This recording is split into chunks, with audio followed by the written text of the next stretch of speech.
how social media platforms are dealing with the Taliban. The last time the Taliban was in power in Afghanistan, Facebook, Twitter, and YouTube did not exist. Internet use in the country was virtually non existent, with just 0.01% of the population online, according to the World Bank.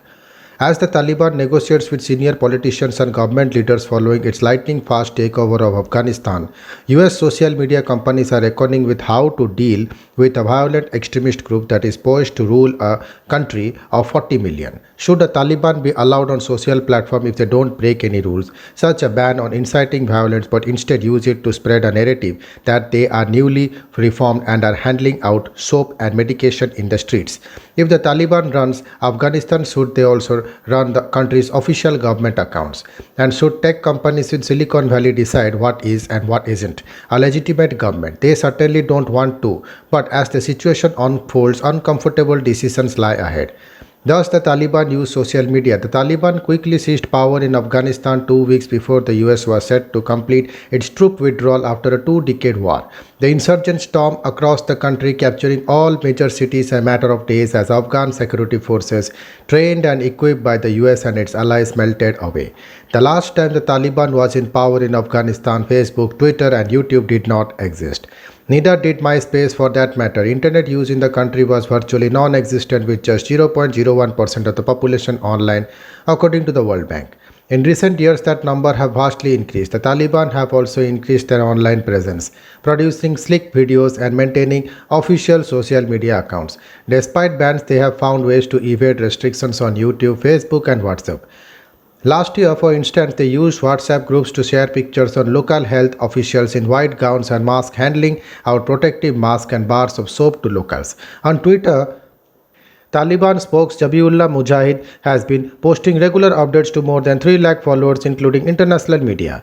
Twitter suspended another account of President, which was served the nation's de facto official president, according pending verification of the account holder's identity. There's a realization that winning the war is much as function of non-military took like social media as it is about the bullets, said Sarah Krebs, a law professor at Cornell University who focuses on international politics, technology, and national security.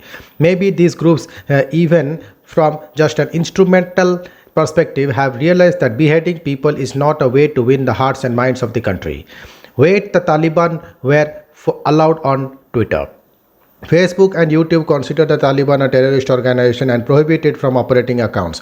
Twitter has not explicitly banned the group, though the company has said Tuesday that it will continue to enforce its rules. In particular, policies, the bars, glorifications of violence, particularly platform manipulation and spam. This essentially means that until the accounts of violate Twitter's rules, for instance by inciting violence, they are allowed to operate.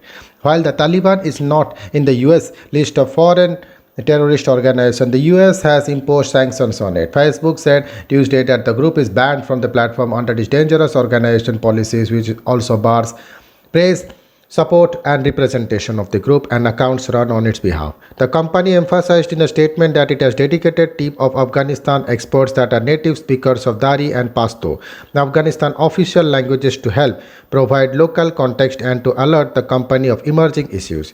Facebook has a spotty record when it comes to enforcing the rules. Doing so on WhatsApp, also owned by Facebook, could prove more difficult given that the service encrypts messages so that no one but senders and recipients can read them. Twitter said it is seeing people in Afghanistan using its platform to seek help, that its top priority is keeping people safe. Critics immediately question why the company continues to ban former President Donald Trump even as it allows Mujahideen to post. They are certainly decided to silence a former US President, said Alex Trefoli, chairman of the Hamilton County Republican Party in Cincinnati, Ohio, who called Twitter's decision preposterous. Twitter permanently suspended Trump following the deadly insurgence of the US Capitol on January 6, saying the post glorified and could lead to more violence. The company has also insisted that it suspends accounts based on behavior and whether they violate its rules on the service, and not on offline actions and affiliation. While he understands that social media companies operate in a global economy, the Trefilio said it seems to be that supporting America and our own interest would make more sense for a US company. What happens now? As the situation unfolds, the major companies are grappling with how to respond. It's not an entirely unique situation. They have had to deal with the groups such as Hamas and Hezbollah, for instance, which hold considerable political power but are also violent and have carried out acts of terrorism. For the past decade, Hamas has used social media to gain attention and convey their message to international audience in multiple languages, wrote Deborah Margolin, Senior Research Fellow at Program of Extremism at George University in July report. For example, she wrote both the political and military wings of Hamas operated official accounts on Twitter.